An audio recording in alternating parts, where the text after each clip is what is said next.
What looked like ordinary family life in quiet, well-kept neighborhoods was hiding something far darker.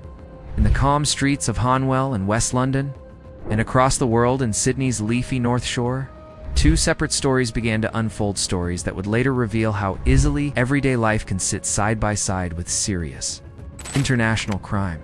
At the center of this case are Arti Dhir and Kavaljitsinh, Raijada, later convicted for running a £57 million cocaine smuggling operation linking the UK to Australia. Alongside that, disturbing allegations surfaced in Gujarat, India, involving what investigators believe was a staged murder. Together, these cases expose how criminal networks can quietly exploit legitimate systems, turning trusted infrastructure into tools for trafficking, deception, and betrayal. What makes this story especially chilling is not just the scale of the drug operation, but how professional and calculated it was. This wasn't about street-level violence or chaotic crime. It was about planning, paperwork, and people on the inside who knew exactly how the system worked. The Heathrow pipeline, crime built from the inside. Cocaine route running from Hanwell to Sydney didn't rely on force or intimidation. Instead, it was built on logistics, precision, and insider knowledge. Arti Dhir, 59, and Kavaljitsinh, Raijada, 35, lived as a seemingly ordinary couple. Their 24-year age difference raised the occasional eyebrow among neighbors. But nothing about their public lives suggested a criminal partnership operating on a global scale. Behind closed doors, their advantage came from years spent working inside Heathrow Airport's air freight system. Both were employed by Worldwide Flight Services, one of the key players in cargo handling at the airport. Dhir worked there from March 2003 until October 2016, 13 years that gave her detailed, hands-on understanding of cargo procedures, documentation, and security gaps. Raijada followed, working at the same cargo office between March 2014 and December 2016. This experience meant they didn't need to guess how international freight moved. They already knew which checks mattered, which didn't, and how to blend in. That familiarity allowed their shipments to pass without raising suspicion for years. Vifly Freight Services, a legitimate cover in 2015. The couple took their operation a step further by setting up Vifly Freight Services. On paper, it was a standard freight forwarding company. In reality, it became the front that allowed them to deal directly with airlines, customs officials, and shipping agents without attracting attention to protect the operation. They ran what investigators later described as dummy runs. These were clean shipments, ordinary, legal cargoes sent through the same routes to build a history of compliance. Over time, this created trust. Their company looked reliable, predictable, and low risk. When the drugs were finally moved, concealment was carefully thought out. Aluminium toolboxes were chosen for a reason. They're heavy, solid, and difficult to scan, clearly using standard X-ray equipment. The weight didn't seem suspicious. The material helped shield the cocaine while keeping it contaminated during long-distance transport to complete the illusion. The syndicate used forged invoices linked to real, legitimate companies' businesses that had no idea their names were being used. By borrowing the credibility of established firms, the shipments slipped through customs with far less scrutiny, turning the system's own trust mechanisms into weapons. Why Australia was worth the risk. The decision to move cocaine all the way from the UK to Australia wasn't random. It came down to money, simple, brutal math. Cocaine prices shift dramatically depending on geography. Australia's isolation makes it one of the most expensive markets in the world. In the UK, cocaine moves in high volume. Supply routes through Europe keep wholesale prices comparatively low. A kilogram of high-purity cocaine in Britain sells for around £26,000 at the wholesale level. But once that same kilo reaches Sydney, its value jumps to roughly £110,000. That massive gap is what made a 10,000-mile smuggling route worthwhile. Even with the risks, the cost of flights, and the chance of interception, the profit margins were large enough to justify the complexity. For networks like this one, Australia wasn't just a destination, it was the payoff. The Gujarat murder, allegations, adoption used as a trap, while drug operation showed careful planning and technical skill. What investigators later uncovered in Gujarat, India, painted a far darker picture. This part of the case wasn't about logistics or markets. It was about manipulation and exploitation. In 2015, Arti Dhir and Kavaljitsinh, Raijada, are alleged to have placed an advertisement in a Gujarati newspaper. The message was simple and appealing. They were looking to adopt a child and offer them a comfortable life in London, filled with opportunity and Western luxury. That ad led them to 11-year-old Gopal Siani, He lived in the same village as Raijada's father, on a small farm his family relied on to survive. Gopal had no father. How the insurance plan was set up though. Adoption was formally registered on July 23, 2015. Gopal's name was legally changed to Gopal Arti Dhir. Just over a month later, on August 26, 2015, an insurance policy was taken out in his name.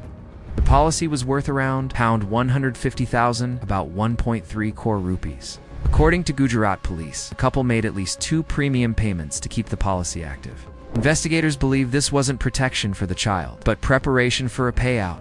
Police allege the couple then worked with accomplices in India to plan a staged kidnapping and murder, designed to trigger the insurance claim. The attack that took 2 lives. The final attack happened on February 8, 2017. After 2 earlier attempts on Gopal's life had failed.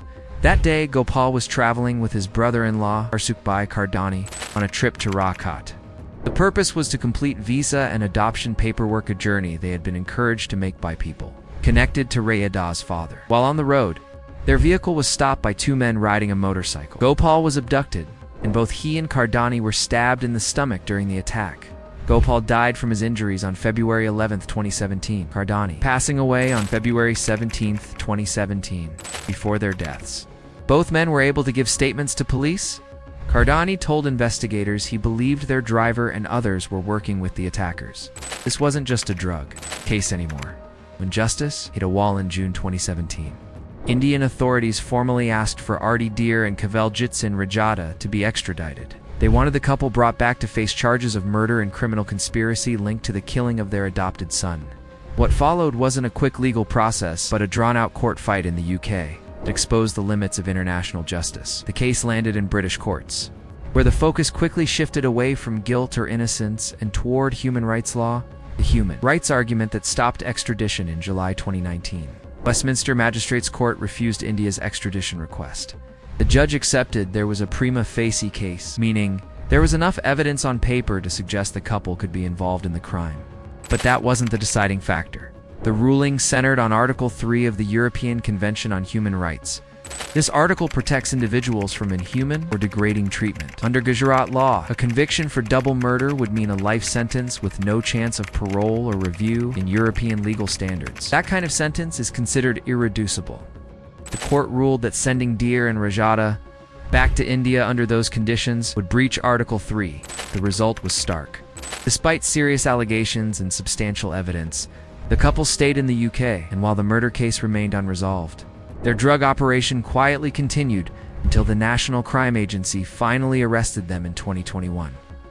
Dhir and Raijada ran a commercial car wash, using it to mix drug money with legitimate cash income. On the surface, it looked like a small local business. In reality, it was a laundering tool for millions. But the numbers didn't add up. What? Investigators found when the NCA raided the couple's home and storage locations? They uncovered wealth far beyond what a suburban car wash could explain. Investigators found that since 2019, the couple had paid around £740,000 into 22 separate bank accounts. This technique, known as structuring, is designed to keep deposits small enough to avoid triggering bank alarms. The discoveries didn't stop there. Raijada had rented a storage unit using his mother's name. Inside, officers found nearly £3 million in cash, packed into suitcases and boxes. The couple had also bought a 2-bedroom apartment in a luxury Ealing development for £800,000 without taking out a mortgage. They claimed £280,000 came from Raijada's parents, but investigators found no evidence that his parents had the financial means to provide that. In 2009, the Lin family were murdered in their home in North Epping, Sydney. Min Lin, a well-known news agent, his wife Lily, her sister Irene, and the couple's 2 young sons were all beaten to death in their beds. The killer wasn't a stranger. It was Robert Zeeman Lin's brother-in-law. Just like in Hanwell, quiet suburban setting hid something far more sinister. Trust was exploited. Family ties were weaponized, and the violence came from within. The mask of the caring family member, just like Dhir and Raijada, Robert Z lived behind a carefully built image of suburban normality. After the Lin family murders, he and his wife Kathy stepped forward as the caring relatives. They took in the only survivor, 15-year-old Brenda Lin, who had been overseas on a school trip when her entire family was killed. For years, Brenda lived under the same roof as the man responsible for the murders, completely unaware of his role in what had happened to her parents, aunt, and young brothers. Over 27 million messages were intercepted. The operation exposed how outlaw motorcycle gangs were deeply involved in distributing high-value cocaine shipments, exactly the kind arriving from networks like the one run out of Hanwell. Since then, the Australian Border Force has focused on tightening the supply chain. Even so, officials admit that while cocaine seizures are at record levels, they may only be catching 20 to 25% of what actually enters the